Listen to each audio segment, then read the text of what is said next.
방언에 대해서 말할 때 또 어떤 바보들은 이런 이야기를 합니다. 성경에 보면은 방언을 말하는 자는 이렇게 돼 있잖아요. 방언을 금하지 마라. 방언 말하기를 금하지 마라. 이렇게 해놨잖아요. 그러니까 성경에서 방언을 말이라고 했다는 거예요. 말. 맞죠? 방언 말하기를 금하지 말할 때 방언이 말이죠. 헬라어로는 글로사거든요. 글로사. 근데 우리가 이 방언을 가지고 기도하는 거잖아요. 하나님께 말하는 게 방언 기도잖아요. 사람에게 말하면 대화겠죠. 한국어로 사람에게 말한다. 그렇게 표현할 수도 있고 사람과 대화하다 이렇게 말할 수도 있잖아요. 하나님께 대해서 말한다. 이것이 하나님께 대해서 말하는 거죠.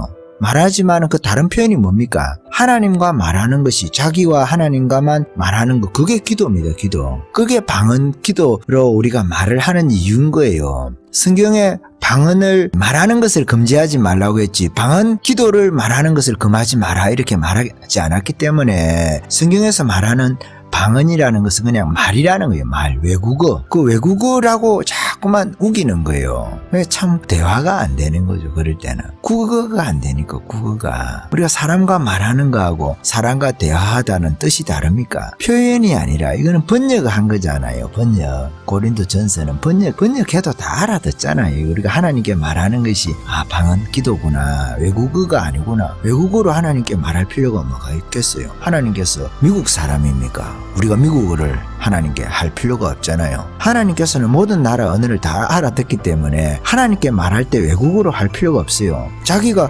말할 때 제일 편한 언어로 쓰면 되는 거예요. 혹은 마음으로 기도하면 되는 것이고 마음으로 하든지 마음으로 기도할 때도 언어를 쓰잖아요. 마음의 언어.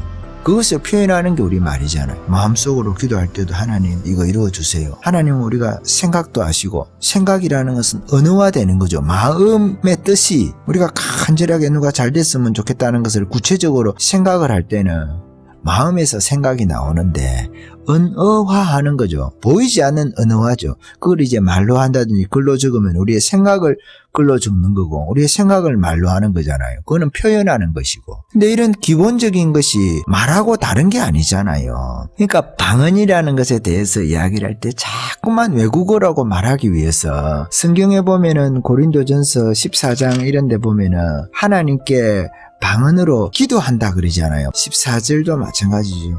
내가 만일 방언으로 기도하면 나의 영이 기도하거니와 방언이 영으로 기도하는 거예요. 외국어를 그냥 말하는 게 아니다 말이에요. 하나님께 외국어로 할 필요가 있습니까? 기도할 필요가 있습니까? 여기 기도하면 거기에 원어가 다 기도하면이라는 한 단어 의 뜻으로만 쓰이는 거예요. 그 의미로만. 그래서 헬라어도 그렇다 이 말씀을 드리는 거고. 그래서 방언의 정의가 중요하다. 정의라는 것은 뭐냐? 하나님께 우리가 알아들을 수 없는 말을 하는 거예요. 영어로. 나의 영어로 기도하는 거예요. 나의 영이 하는 기도가 방언입니다. 알아들을 수 없는 말로 내가 언어로 표현을 하면서 하나님께 하는 그 기도가 그렇지만 이 언어기 때문에 우리가 일반 말 기도를 가지고 말을 가지고 할 수 있는 것은 방언으로도 다 할 수가 있는 거죠. 그렇지만 우리가 알아들을 수는 없다. 알아들을 때 그 알아듣는 방법이 있어요. 방법이 마음의 열매가 맺혀지는 거예요. 내가 지금 누구를 위해서 기도하는 것 같다. 내가 나라를 위해서 기도하는 것 같다. 이렇게 마음의 열매가 맺히는 거예요. 그렇지만 그 마음을 표현할 때 그 표현 방식이 통변인데 통변할 때는 여러 가지 약간씩 다른 방법으로 표현이 되는 거예요. 통역할 때는 그 표현의 방식은 조금씩 차이가 있을 수가 있어요. 크게 보면 의미에는 큰 차이가 없을 수가 있겠지만 방언이라는 것은 그와 같다. 방언을 정의할 때 그와 같이 정의할 수 있다. 그래서 방언은 말이라는 것이 맞죠. 방언은 말이에요. 방언 자체의 의미가 원어상으로 글로사거든요. 말입니다. 말. 그런데 그 말이 어떤 말이냐는 거죠. 방언 말하기를 금하지 마라 할 때 방언을 기도하는 것을 방언으로 기도하는 것을 금하지 마라 이 말이거든요. 기도 금하는 사람이 어디 있습니까? 외국어로 말하는 것을 금할 필요가 뭐가 있어요? 사람들이 금할 이유가 없지. 외국어로 말을 하는 것이라고 한다면 영적인 것이기 때문에 금하지 말라고 하는 거예요. 그래서 바울이 고린도전서 12, 13, 14장에서 그렇게 길게 사실은 핵심적으로 설명하고자 하는 것은 방언과 예언의 관계, 방언의 중요성, 방언에 대해서 이해시키려고 하는 논리적으로 그것이 고린도전서 12, 13, 14장의 핵심입니다. 그것을 위해서 13장도 기록하고 있고 12장도 기록하고 있는 거예요. 개론적인 거죠. 개론적으로 12장, 13장은 기록하고 있고 14장에서 그래서 이제 본격적으로 방언과 예언에 대해서 아주 구체적으로 설명을 하고 있는 거예요. 이론과 실제에 대해서 구체적으로 설명을 하고 있는 것이 고린도전서 12, 13, 14장이다. 특별하게 14장이다. 이런 말씀으로 여러분이 이해를 해야 됩니다. 참 이게 국어를 못 알아듣는 사람들하고는 대화하기가 어려워요.